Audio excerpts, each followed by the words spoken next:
What's going on, guys? Thank you for checking out the YouTube channel. This actually is the first video on this channel. I'm gonna retire my old channel, so look for any new videos here. The intention today of this video is to go over my experience in getting into real estate and working a 9-to-5 job and getting into real estate while having that job. But I don't want to spend 20 minutes diving into the most granular details. I want to just go over my experiences from a very high level, talk about the mistakes that I've made, talk about the things that I believe that I've done right, and hopefully that you guys can learn from my mistakes and take away some things that I did right and potentially build up enough courage to make a jump in a similar route that I've taken or whatever it may be. This video is intended to help you, and in the future I'm going to make spin-off videos that kind of dive in deeper to these high-level topics that I'm going to be talking about today. But just as a backdrop, so I'm in my mid-20s. Right when I graduated college, I got a degree in finance, graduated from college, got a 9-to-5 job. It's a really good job. I still have it today. I like the job. I like the people. I like the company. And I'm personally very thankful for that job, because without that job, couldn't afford my own house, couldn't have built up my nest egg or my wealth to allow me to go invest into things such as real estate. So I'm a true believer in everybody needs to start somewhere. A 9-to-5 is awesome. I mean, it provides you financial safety. You could provide for your family if you guys have one, and it can get you started in investing on your own. So nothing against 9-to-5s in this video. I think it's an awesome start. So right when I started my 9-to-5, I knew that I wanted to do more. I wanted to Jax, sorry, my cat. What's up, buddy? Say hello. Say hello. I need to make a video. He's the man. He's like a puppy, kinda. He ain't a cat. All right, dude, I'm gonna put you down. Come on. Okay, so my 9-to-5, I worked my 9-to-5 for about, I want to say, a year before I started any type of investing, maybe a little bit more. But when I was in my 9-to-5, I knew that I wanted to do more. I knew that I wanted to venture out and do my own thing. That doesn't mean I wanted to do it in place of my 9-to-5, but I wanted something else I could do on the side, like a side hustle. And I was always involved in the stock market and always researching elsewhere that I could put my money to create passive income or quick money, whatever it may be. I was at a point when I was buying shoes and trying to flip shoes, and it didn't work out too well. But what I learned is real estate is perfect from the perspective, it allows you to have a 9-to-5. It allows you to put in more work to gain more reward. It allows you to have a higher ceiling that is tied more to your name than a 9-to-5 is, right? Because a 9-to-5, most 9-to-5s, you can get raises, you can get bonuses, you can get an increase to your hourly pay, but there's a point where you can't. Like, you can only move so fast, and that's tied to how well the company's doing. And there's so many outside factors that don't have to deal with you that are tied to your 9-to-5 and you growing within that 9-to-5, that I wanted something that was more tied to me and how hard that I was willing to work and what I was willing to put into it. So based on, in my free time, looking up other places to put my money that was more hands-on than the stock market, real estate, kept coming back to real estate. I kept seeing things like vending machines and a laundromat and other types of little businesses, and I didn't have any invention or any business plans to open up a restaurant or any product to come out with. I didn't know of anything. In real estate, I mean, I was a little bit familiar with it. One of my best friends was becoming a real estate agent, and he liked it, and so I stayed in touch with him, and he taught me a lot in the real estate industry and just got me in tune with the potentials of it. So I started doing my due diligence, started researching how expensive houses are, how much money could you make doing flips, how much could you make doing rentals, what do you need to do, what does my credit score need to be, yada, yada, yada. You could go on for 5 days about that. And I will make future videos on all those little things you need to know of to do a flip and to do a rental. But again, I just want to keep it high level for this video. So I did all that research on my own. My one really good friend was a real estate agent. Another one of my best friends, he was in a similar boat to me. He wanted something more hands-on. He wanted a side hustle. He was working a 9-to-5. So the three of us, we said, start looking for houses. We'll do a flip or we'll do something. Let's buy a house and try to make money off of it. And out of nowhere, a house came up for sale 6 doors down from me, actually. And one day, my friends just walked in my house. I didn't even know they were here. I was in my boxers upstairs playing a video game or something. and they said, dude, we got to check this house out now. It's 6 doors down. It's only $40,000. It doesn't look in bad shape from the pictures. And based on our knowledge, we were like, let's get it. Let's scrape together the money and let's buy it and let's try to flip it. You want your house to last if it's going to be a rental. And if you want to flip it, you want to make sure the house is safe. You want to make sure it's not moldy. There's not water getting in the basement. You just want to make sure it's a structurally sound house for the person that would be moving in after the flip, or you're going to run into problems when you're trying to sell the house if you try to just cover that stuff up. So that is something that we always check right when we look at a house. Go right to the basement, see if it's wet. If it's wet, where's it coming from? Can we fix it? Is there an issue with the foundation? And this first house we looked at, there's a little bit of water, a little bit of dampness, but no big problems with the foundation. For the most part, it was dry, and it was just outdated. It was a very outdated house. It was dirty, and that's where your opportunity becomes relevant. Is normally people go and look at the house, they'll say, oh, it's so ugly, it's so dirty, it's so nasty, but that's cheap to fix. And if you're willing to put in a little work, you could do a lot of that yourself. And that's what we did. So we bought the house for 40 grand. We put in about 50 grand. We fixed up the bathroom, redid the bathroom, redid the kitchen, redid all the floors, all the carpets, painted. We didn't have a past of being handyman. We just had the hunger to learn. And honestly, the greatest source of information to learn to fix up houses is YouTube. That's just from my perspective. I mean, it's great if you know somebody that you could get live feedback. That's always number one. But if you're just looking how to do a job right and you're capable of doing some type of handiwork, YouTube is awesome.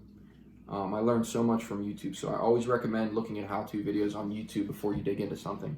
But again, if you first start flipping or renting out houses and you need to fix something up, you need to have contractors for important things that you don't know how to do.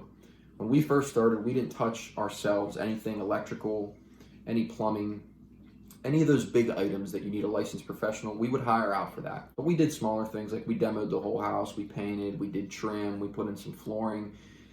Anything that you could do that you have the time, you want to do because you'll save money. And again, during all this time, I had a 9 to 5. So I'd come home, change out of my dress clothes, put on my work boots, I'd walk six doors down and go to this house and work on it. So it was great. Took us 8 months to do, bought it for 40 grand, put in about 40 or 50 and sold it for 145, something like that. And I'm really proud of the house. It's a solid house. So this was between the three of us, and we all made a little bit of money on it. And it allowed all three of us to build up our nest egg, and it really opened our eyes. And we looked at each other after we did this, and we said, you know what, man, we could do this in the future. Let's do another one. And that's what we did. We found our second house. We had a bit more money from the profits we made on that first house. We reinvested all that money into another house that was a bit more expensive in a nicer area with a higher resale value once it was fixed up. So yeah, we did a similar thing with the second house. We bought it for 70 grand. We put in about 80 grand, 80 to 90 grand, and then we sold it for like 220. So we made some good money there. And again, this just kept building onto each one of our nest eggs, and it grew our financial base and allowed us to further exercise more investments. So after these first two houses, while maintaining a 9 to 5, all of us maintained our day jobs while we did these two houses. But I made the decision that I wanted to venture out and get my own house. I'm still really good friends with my two buddies that I did these houses with from high school, and they're actually doing their own thing as well. My one other buddy that did the first house with us, he's working on his own rental right now. And that's what I did. So I did 2 flips. I built my nest egg up over 1.5 to 2 years. And then I had enough money to buy a house on my own. I bought a house that's 3 streets down from me. I bought that house for about 70 grand, and I put in about 20 grand, and now I'm currently renting it out. So I've been on both sides. I've been on the flip side, I've been on the rental side. The benefits of a flip, I think personally, and this is where my mind was when we first started, is when you buy a flip, you buy it for X amount of dollars, you spend Y amount of dollars on fixing it up, X plus Y is your total investment. When you resell it, hopefully you make more than X plus Y. You make all your money back and then some. You pocket your profits. You do what you want with your profits. Go buy a new car or reinvest it, whatever you want to do. But you make that money back much faster than a rental. Normally with rentals, you have to put a big down payment down if you're going to get a mortgage. not a big, but 20% of the purchase price normally. And we'll get into this in other videos. But normally when you do a rental, you have rehab costs. You have to put a down payment down on the house if you're getting a loan for it. Or if you're buying it all up in front in cash, you're spending more up front. And you only make so much back every month in rental income that it's going to take you 4 to 5 to 6 to 7 to 8 to 10 years to make your initial investment back. So you really need to work the numbers out. And my mindset was, first couple houses, let's do flips. Let's make profit within a year and a half, within 6 months. Let's fix up a house, sell it, make money. Do it again, save up more money. And then once I have a big enough nest egg, then I feel financially safe. And I can start working on passive income. Passive income is rental properties when you tie it to real estate. Passive income is dividends when you talk about the stock market. Passive income is you making money on whatever asset you own somehow, some way.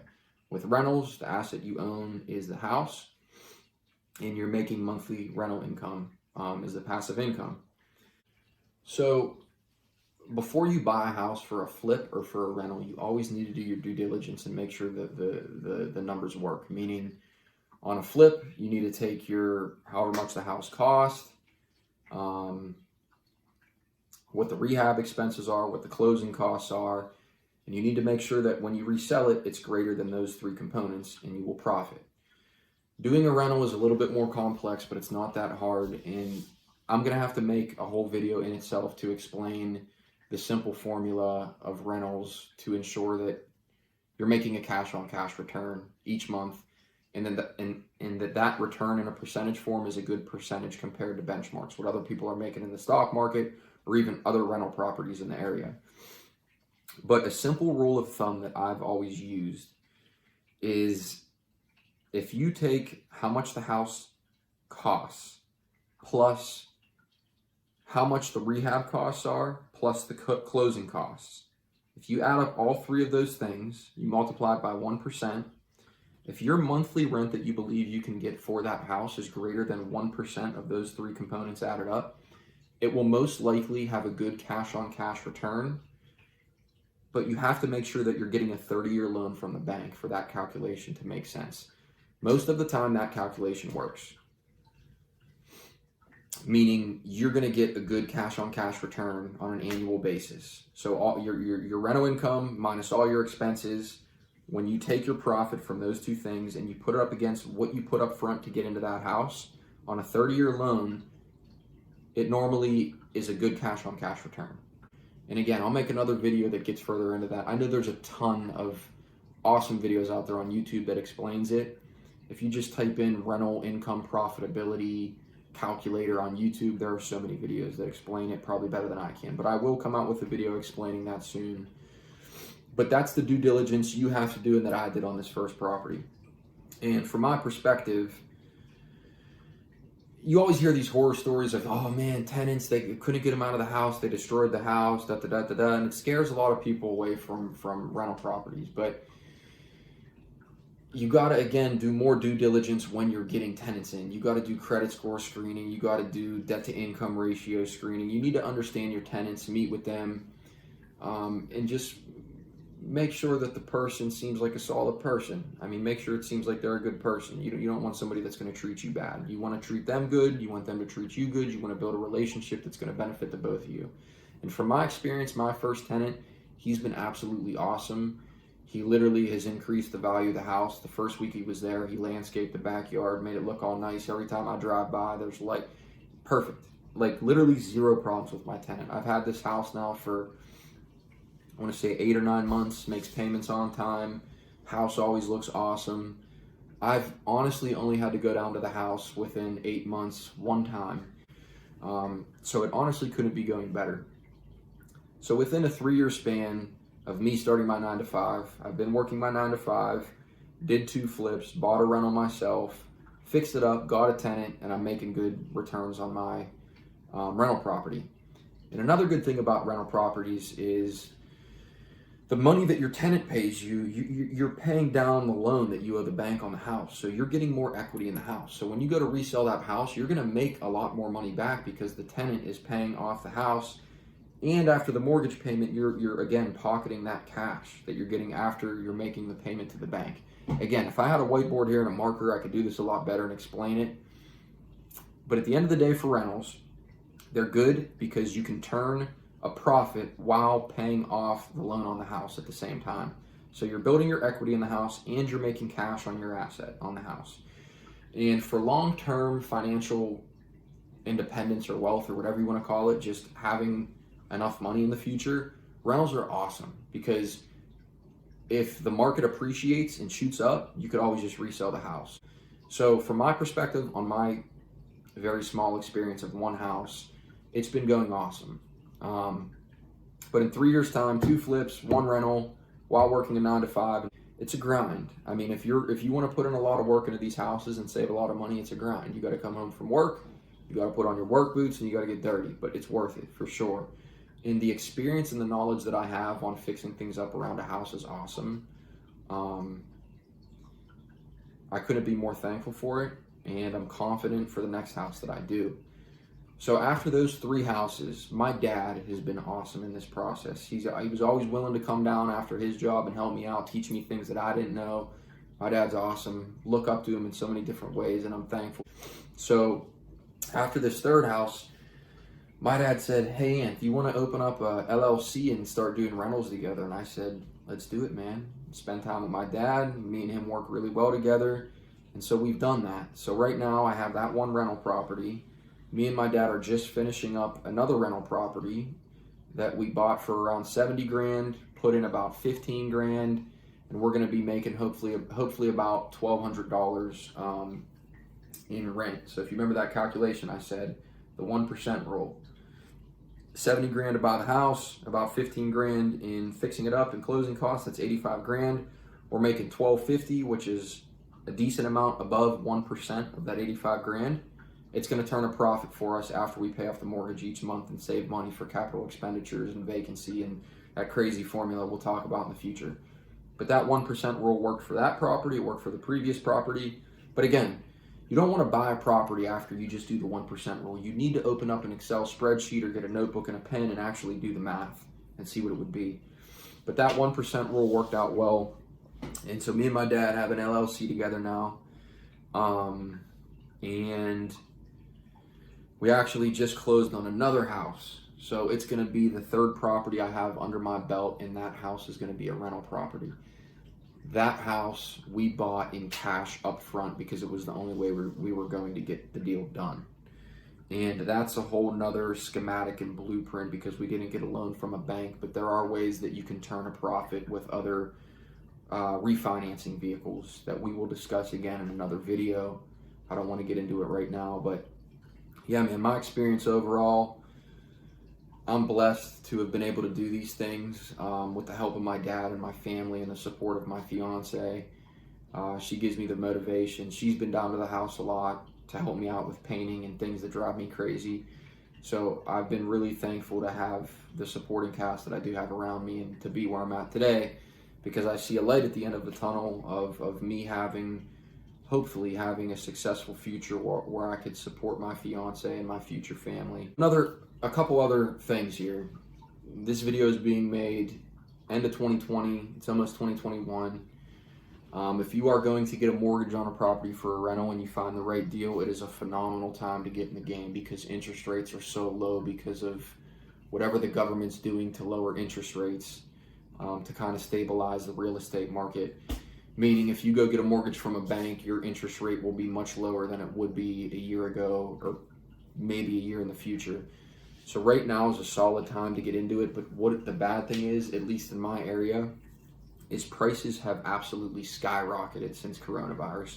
There are so many buyers in the market, and I'm still a little bit confused on if that's because the interest rates are so low and everybody wants to buy a house. I don't exactly know what it is, but the good thing is interest rates are super low, but it's really, really hard to find a good deal because prices are so inflated. That does not mean that deals aren't out there, because me and my dad just found a solid deal that we're closing on in 15 days. So if you can find the right deal, right now is a really good time to get a mortgage because interest rates are so low. But thank you guys for tuning in. Hopefully that helps you guys a little bit, just telling my story of where I'm at. Again, I'm going to keep this channel alive. This isn't a one and done channel. So again, thank you guys so much for joining. Guess I look forward to future videos with you guys. Thanks.